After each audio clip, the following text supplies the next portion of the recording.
Here's a question. Should we be ashamed of ourselves? Nietzsche viewed guilt or bad conscience as a socially constructed, self-destructive, and ultimately useless mechanism that reverses innate human impulses destructively inward, functioning like a stone that a dog bites out of frustration. It hurts the dog, it doesn't hurt the stone, and it accomplishes absolutely nothing. In organic Gnosticism, however, our internal conscience is the voice of our heart and higher self.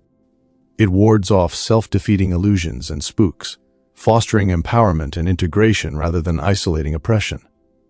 Miracles of self-acceptance emerge when we confront inner conflicts, letting the master within replace external pressures with our heart's guidance.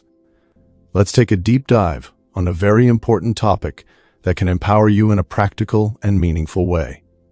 Perfect life and perfect love only come through the transmuting of the imperfect into the perfect. We begin with the imperfect. Allow yourself to be. Yet humans are often our own worst enemies, trapped in cycles of self-destruction through the stories we tell ourselves. These internal narratives, limiting beliefs, act like invisible chains, holding us back from growth and fulfillment. Consider the common broken pattern: I expect too much, so I always end up disappointed. Sounds almost noble, right? Like you're just a romantic who's too good for this world. Oh, my standards are just too high. Right, like you're just too evolved for everyone else. But let's be real, that phrase is often a mask. This phrase often masks deeper guilt and shame from not asserting healthy boundaries and values rooted in relational trauma.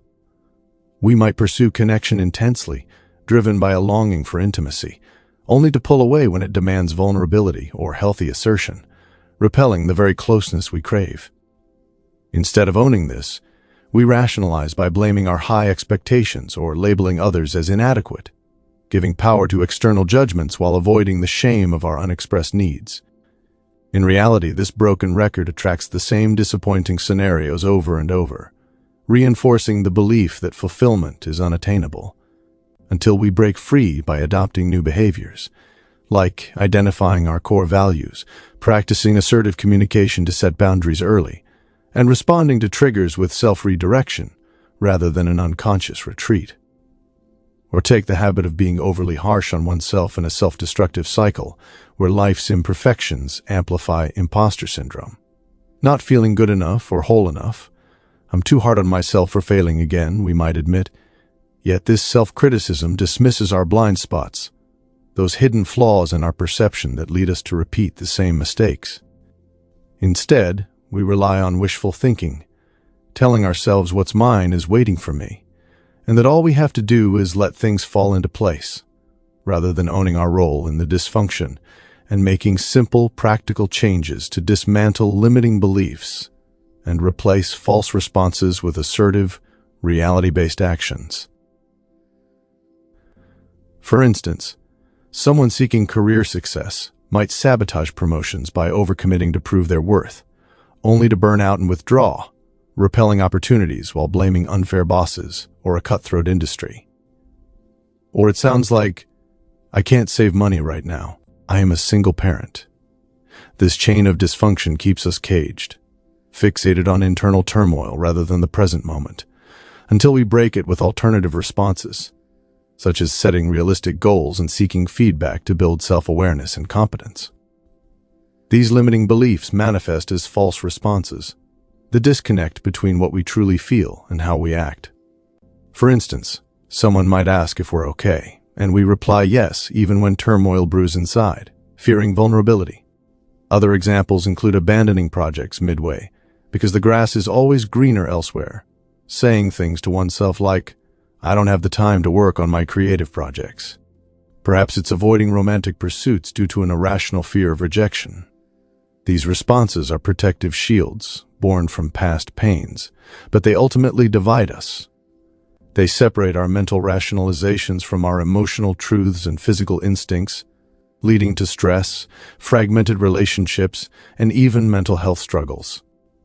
We might stay in a loveless partnership for the kids, or endure a dehumanizing job out of unemployment fears, all while lying to ourselves that change is impossible.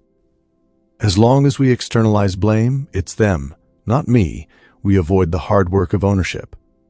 But the truth is, our actions or inactions have led us here, and only our actions can lead us out.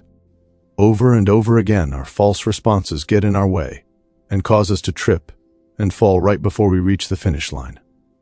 False responses are rationalizations and lies that we tell ourselves to avoid confronting the things that need to be owned and accepted before we can move closer toward our goals. In most cases, our false responses are protection mechanisms created to avoid unpleasant situations.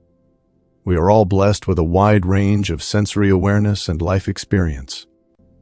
Our physical human bodies are fully integrated and functional. At least they try to be until we frustrate and block them with our false responses. What I'm trying to say here is that our false responses divide and separate who we are and what we feel. They make us feel divided and lead to stress and perhaps mental or emotional illness.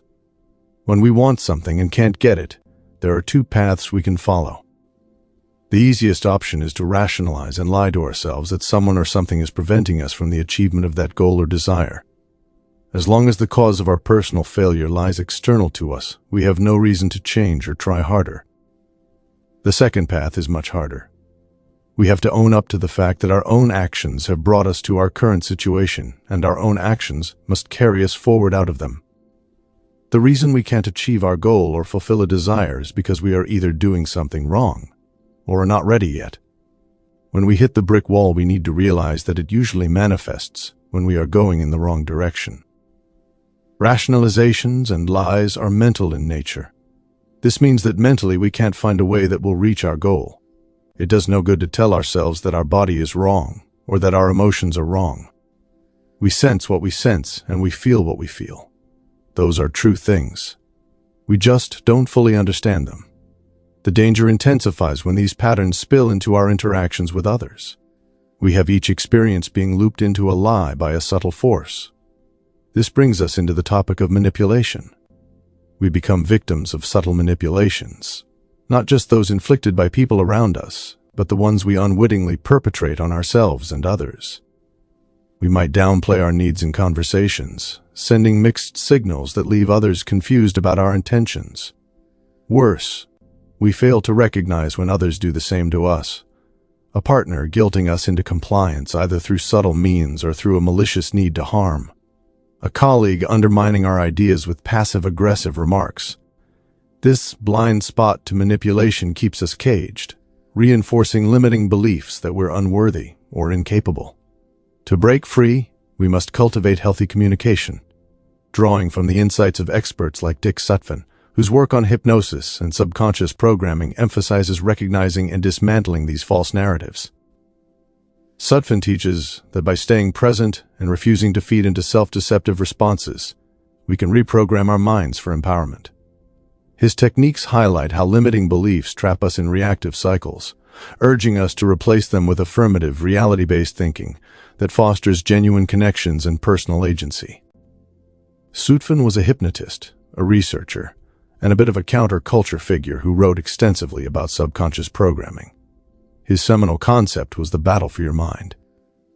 He argued that we are constantly being hypnotized by advertising, by social norms, by our parents, and eventually by ourselves. Sutphin taught that these limiting beliefs are essentially hypnotic commands we've accepted as truth. If you tell yourself, "I'm always going to be broke," your subconscious mind, which is basically a dutiful servant, says, "Okay, boss, let's make that happen." It filters out opportunities for wealth.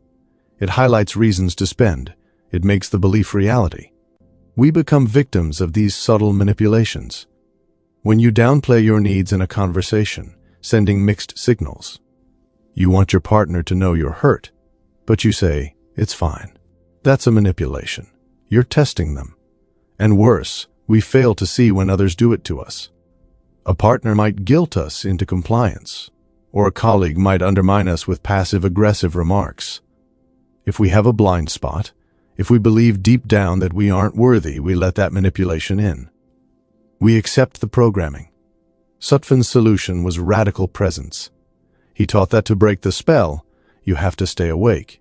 You have to refuse to feed into the self-deceptive response. You have to catch yourself in the act of the lie and reprogram the mind for empowerment. It's about replacing that "I'm not good enough" tape with reality-based thinking. Not wishful thinking, not just everything will be perfect, but reality-based action. Central to this transformation is the power of proper assertion, not and never aggression, but in pursuing what we desire and establishing healthy boundaries in relationships. Assertion means clearly stating your wants without hostility, respecting both your needs and others. In a marriage or friendship, for example, expressing desires openly builds mutual understanding and support, as opposed to aggressive demands that breed resentment. Healthy boundaries act as safeguards, saying no to overcommitment or manipulation without apology, while inviting collaboration. This approach aligns with the suggestive nature of the universe itself, a concept where expectations shape reality. Physicists observe that on a subatomic level, our anticipations influence outcomes. Similarly, people tend to comply with clear requests unless there's a strong reason not to. It's a survival instinct. We respond to clarity. We respond to authority. When you assert yourself, you become the authority of your own life. We need to be clear. In magic and everyday life, vivid imagery and bold asking are key. State what you want daily, to the universe in prayer or meditation, and to people around you, explaining why it's mutually beneficial. If you don't articulate your desires, how can they be met? Yet listen to the feedback. If the universe or others say no, probe why. Some life areas feel cursed, repelling success despite effort. These stem from blind spots, requiring trial and error to overcome, old-fashioned competency, not shortcuts. The brick wall appears when we're headed wrong. Perhaps we need to detour around obstacles, not charge through. False responses thrive here, rationalizing defeat as external. But assertion helps us research, adjust expectations, and take baby steps. Mastering small victories builds realistic views. Writing a book demands endless rewrites. A loving relationship more work than romance novels suggest, but the rewards deepen. Ultimately, the greatest empowerment comes from turning poisons into medicines. Integrate your mental, emotional, and physical selves through curiosity and action. Research goals, satisfy whims wisely, and affirm impulses without harm. Sutphin's methods aid this by teaching us to spot manipulations and false responses, staying grounded in the now. Appreciate your blessed areas, they provide peace amid struggle. By asserting needs healthily, setting boundaries, and rejecting limiting beliefs, we uncage ourselves, allowing the suggestive universe to flow opportunities our way. So, to answer the opening question, should we be ashamed of ourselves? No. We should be curious about ourselves. We should be ruthless with our rationalizations but gentle with our spirits. We need to catch the lie, understand why we told it, and then choose the truth. Not because it's moral, but because it works. Because it's the only way to actually be free. We have to chew through the leash, not bite the stone. Remember, what you expect tends to manifest.